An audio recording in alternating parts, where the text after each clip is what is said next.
Are you more or less worried by a Vance presidency or a Trump presidency? I think there's a very good chance it could be even worse. When Trump says something, he thinks it is true. Vance knows that he's lying. Vance, in a 2021 interview, says, "We're effectively running this country by a bunch of childless cat ladies." This Zelensky showdown in the White House. It's not normal to have a vice president sitting in there and interrupting. I thought it was utterly disgusting. That was Vance showing, I will be your attack dog. This is a guy who's had a pretty rough life, pretty rough childhood. And meanwhile, he has a level of ambition that makes him prepared to do or say anything in the moment to get to the next step. And the next step for him is the White House. Take that lack of virtue, that lack of moral character, and combine it with the economic and military might of the United States, and you should be very, very worried about a JD Vance presidency.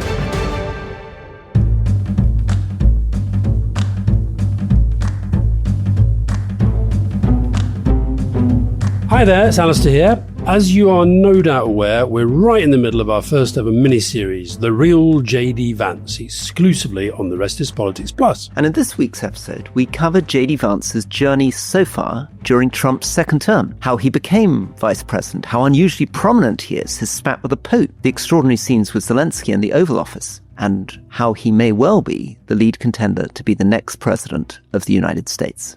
I mean, so many interesting things, psychologically, historically, politically. So if you'd like to hear the first 4 episodes in full right now, just head to therestispolitics.com to join the Rest is Politics Plus with a free trial, where you can enjoy the full Trip Plus experience, including mini-series like this, monthly bonus episodes, completely ad-free listening, and much more.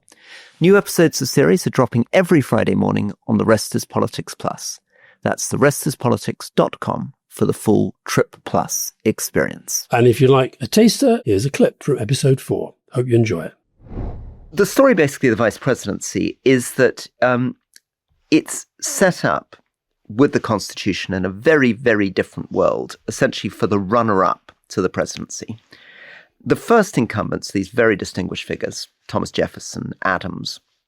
Then in the 19th century, it enters a pretty bleak stage where most of the incumbents into the office are quite obscure. And by the early 20th century, the absolute assumption is that this is a total no-end job. It's a job that was originally envisaged, being vice president, as presiding over the Senate. So a little bit like maybe, I don't know, in the some of the roles actually of what we would call a speaker, not what the Americans would call a speaker, but what we would call a speaker was what they used to do. Yeah, as part of the legislative branch.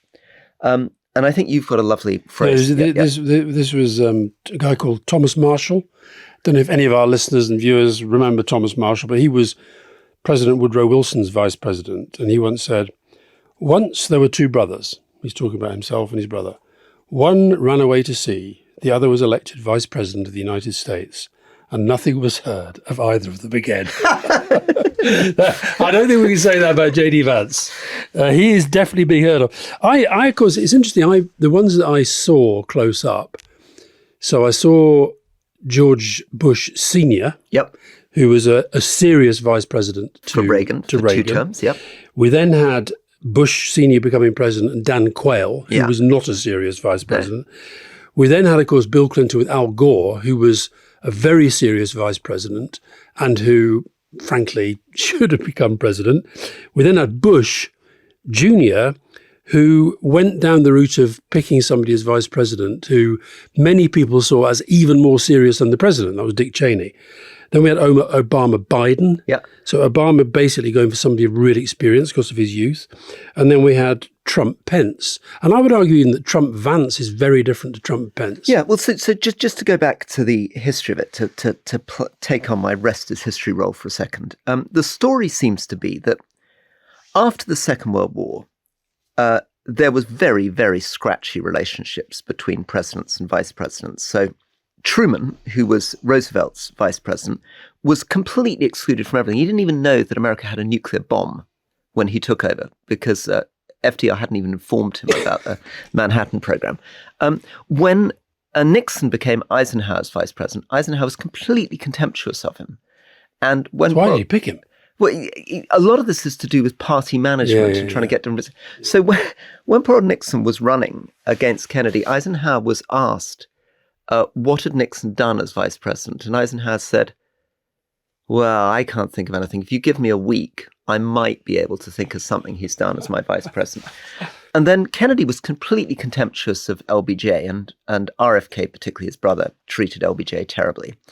LBJ then becomes president, and this bullying continues. His vice president, he refuses to send to Churchill's funeral just to kind of humiliate him. There's a little bit of an attempt with Ford to bring in Rockefeller as his vice president. Of course, But Rockefeller's completely sidelined by Rumsfeld and Cheney, the young Rumsfeld and Cheney, who refused to let him do anything. So it changes in 76, and the academic story is it's with Carter and Mondale that the modern vice president is formed. And the modern vice president is Carter, and this is just before your story, but just before you come up, Reagan, basically says, okay, we're going to have a serious person who's going to be basically my deputy, my advisor. I'm going to give them big policy briefs. I'm going to, above all, give them an office in the White House right next to me. Before that, they'd all been parked out in the way that Susie Viles parked Musk out in the executive office. I'm going to have them in the White House. They're going to have a staff. They're going to have a team. And they're going to meet me every week. So they set up weekly meetings with the president, and they're going to be our main access to our senators. So the vice presidents would chair these legislative meetings. And that's the model that you're talking about. Yeah. So with the exception of Dan Quayle, from then on, from 76, right the way through to the end of Obama, they're often, in many cases, older, more experienced. They know how Washington works, or they know how foreign affairs works. The presidents are often people who've been governors in states. They don't understand Washington and foreign affairs in the same way. So that would be the case, say, with Reagan and Bush Senior. That Bush Senior done so many big jobs. Give them these portfolios. Yeah. And it's not just that they use them to represent them abroad. It's that, you imagine with Obama and Biden, there will be times when Biden is giving him frank advice on how to get bills through the Senate. You'd imagine with Gore and Clinton that Gore was given portfolio lead. You're doing the environment for me. And this will lead on to where we are with Vance.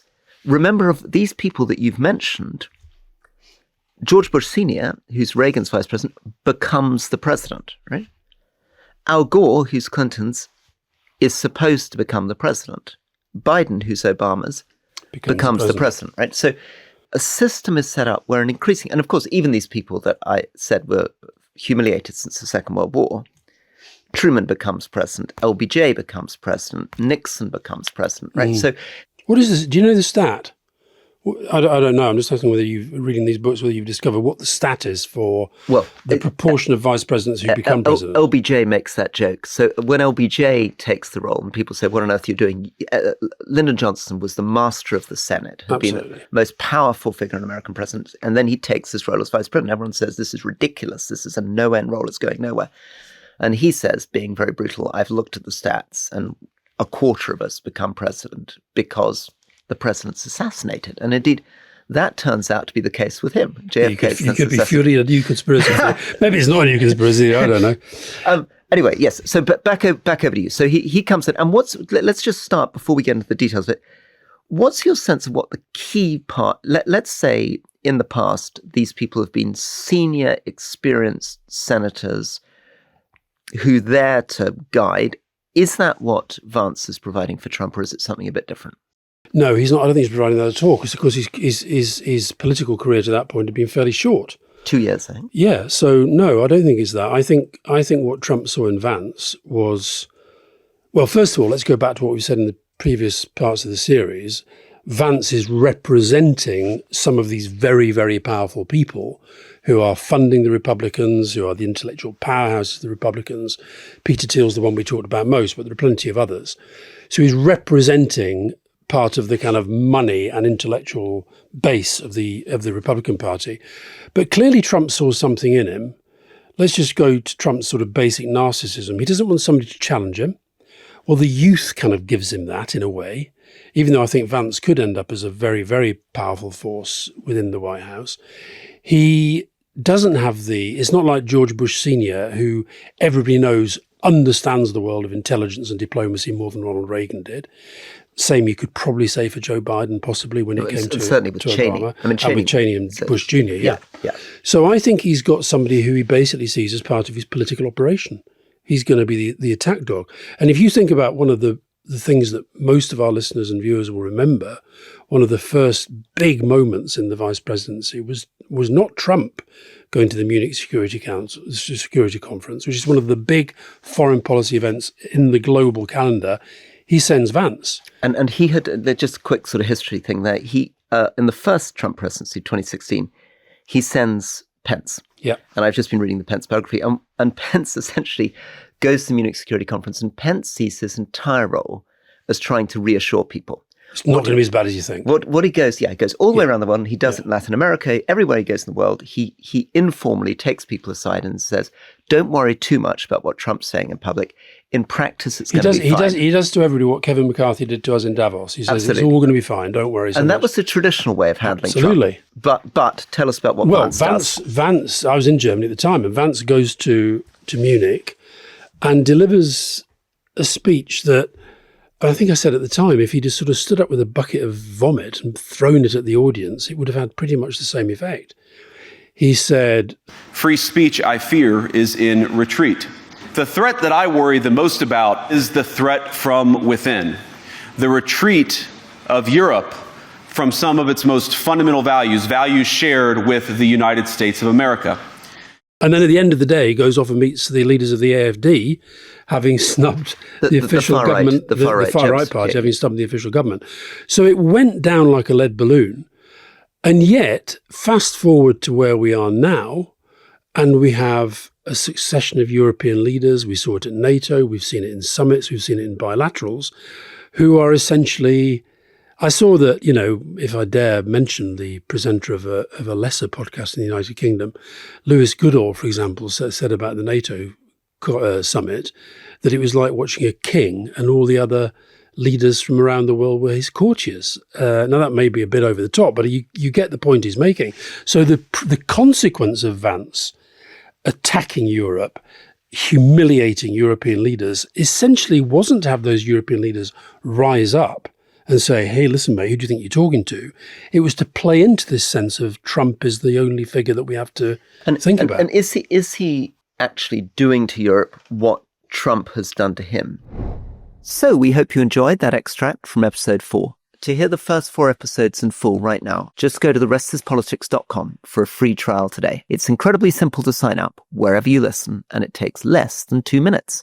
You'll get every regular and member-only episode of The Rest is Politics and Leading, all in one clean, ad-free feed, plus a bunch of extra benefits like our members' chat room. Just head to therestispolitics.com to try it for free. See you soon.